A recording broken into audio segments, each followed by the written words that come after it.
দেখুন আমি ছোলার ডালের হালুয়া বানাচ্ছি। এটা 500 গ্রাম ডাল আছে, 300 গ্রাম সাদা তেল আছে, 4-5টা এলাচ দিয়েছি, একটু কাজু গুঁড়ো করে দিয়েছি।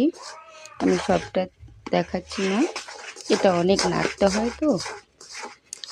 দেখুন বন্ধুরা, এটা ডালের হালুয়াটা অনেকটা শক্ত হবে, তারপরে ওই থেকে পিস পিস করে কেটে নেওয়া যাবে। ওই জন্য এটা অনেক নাড়া বন্ধ করা যায় না। এর মধ্যে আমি চিনি দিয়েছি। 500 ডাল নিলে আপনারা যেরকম মিষ্টি খাবেন 400 গ্রাম দিলে সুন্দর মিষ্টি হবে, 400 গ্রাম চিনি দিলে। আর এইভাবে নাড়তে হবে, নালে নিচে ধরে যাবে।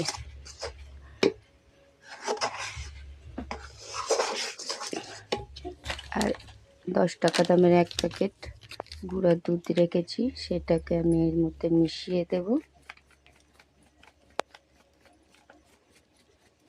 এটা প্রায় শুকনো শুকনো হয়ে এসেছে।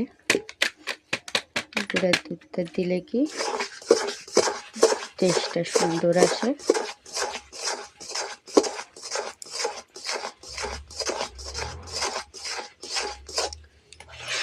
এটা যখন পুরোপুরি শুকনো শুকনো হয়ে আসবে, লালচে একটা কালার চলে আসবে, তারপর এটাকে নামাতে হবে। নামিয়ে তারপরে একটা থালা বা প্লেট হোক তার মধ্যে বিছিয়ে নিতে হবে।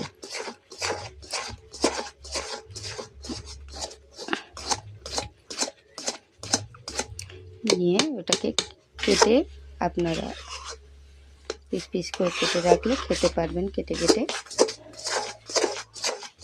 আপনারা ঘিও ব্যবহার করতে পারেন, যাদের ঘি পছন্দ ঘিও ব্যবহার করতে পারেন। আমি এখানে সাদা তেল দিয়ে করেছি। আর এটা কিছুটা শুকনো হয়ে এসেছে,